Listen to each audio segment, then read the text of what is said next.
if you've been watching, listening to the High Risk Wrestling Podcast, you know we just uploaded episode 105, AEW and WWE Predictions for 2025, but we just couldn't fit everything in there. So I got a second video for you. A little shorter, a little lighter. And we're going to just run right through these things. But this is more AEW and WWE predictions for 2023. So sticking with the WWE first, something that I would really like to see happen, that I'm predicting will happen, is that the Alpha Academy will get a new member.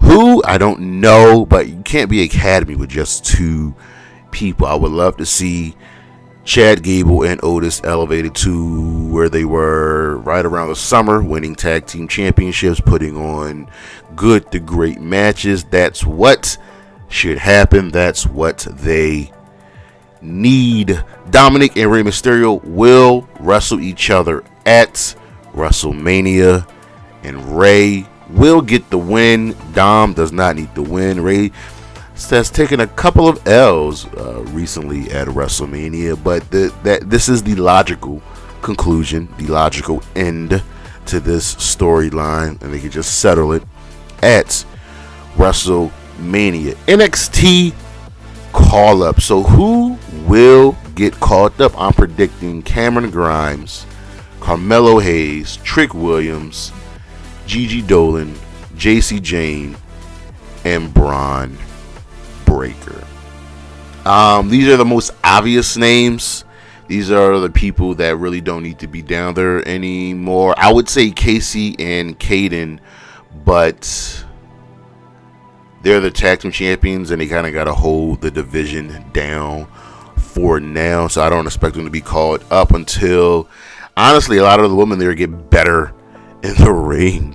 But those are my NXT call-ups. Something that I know Bayley really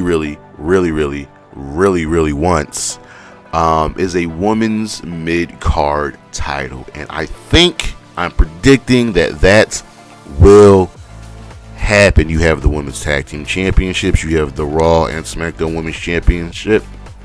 But the women don't really have anything else to fight over. The thing is, the WWE don't really know how to make feuds with women outside of titles.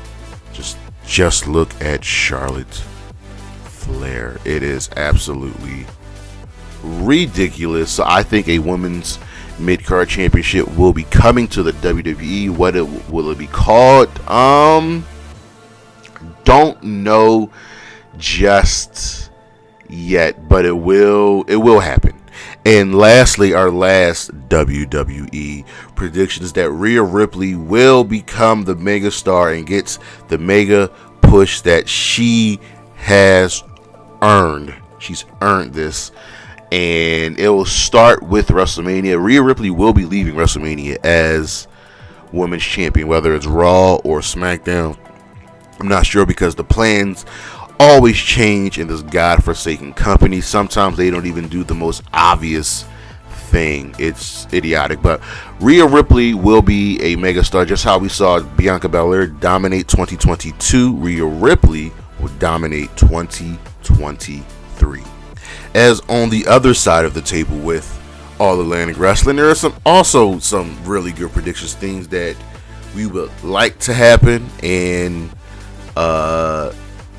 the obvious ones are obvious. So I'm crazy saying this. So, for example, my predicting that if she is healthy, if she is ready to come back, but it's not looking like it's going to happen, which sucks. Chris Statlander will defeat Jade Cargill for the TBS Championship. Jade has reached win number 48. We're getting closer and closer to 50. Look, we all know that Chris was supposed to be the one. Chris was supposed to be the one to dethrone Jade and become the next champion. Jade has been TBS champion for was established in October 6, 2021. Jay's been champion for 368 days. Whoa, hold on. So has she surpassed Sheeta? Okay, no. She's about to pass. Jade is about to pass Sheeta. Sheeta's reign was 372 days. Jade is about to become the longest reigning champion in AEW's history. That's crazy. So somebody's got to get the belt off of her soon. Next up, I think and I truly believe that Eddie Kingston will win gold in 2023, whether it be the TNT Championship or even Tag Team Gold with Ortiz.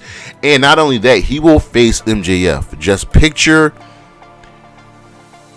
in your mind the war of words that these two will have. It'll be nothing short of epic, and you will see straight fear in MJF's face.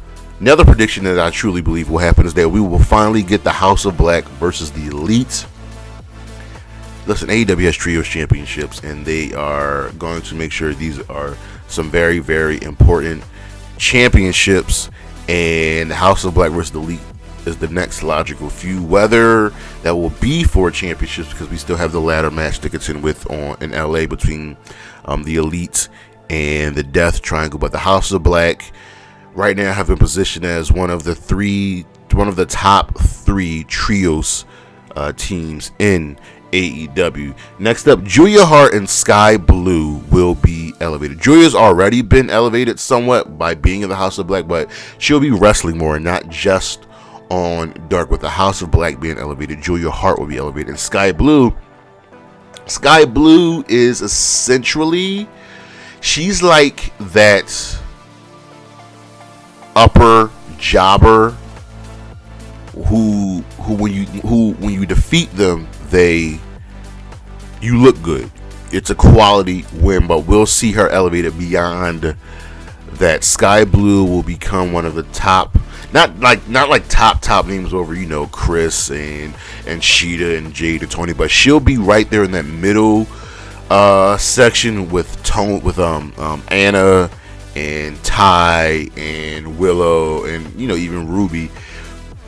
But I see big things on the horizon for Sky Blue. Kota Ibushi will join AEW. Look, he's pretty much finished with New Japan. Kenny is his boy. This might be the easiest one to predict out of everything on the list.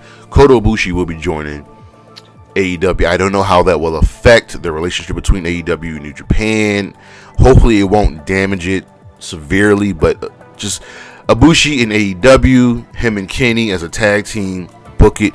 And lastly, the All Atlantic Championship will be going global. Pac started doing that a little bit, defending it across some promotions in England, but whomever gets the championship next, I don't think it will be Orange Cassidy. I think it will be another foreigner. They will be defending the championship in America, in Mexico, in England, in Japan. It's the All Atlantic Championship. It should be defended around the world.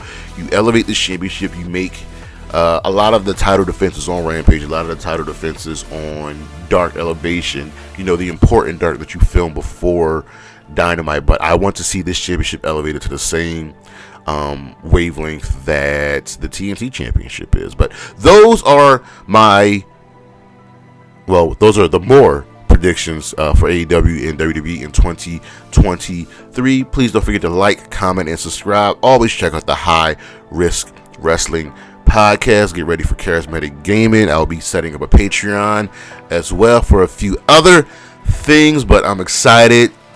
Let me know what you guys think. Much love. Peace.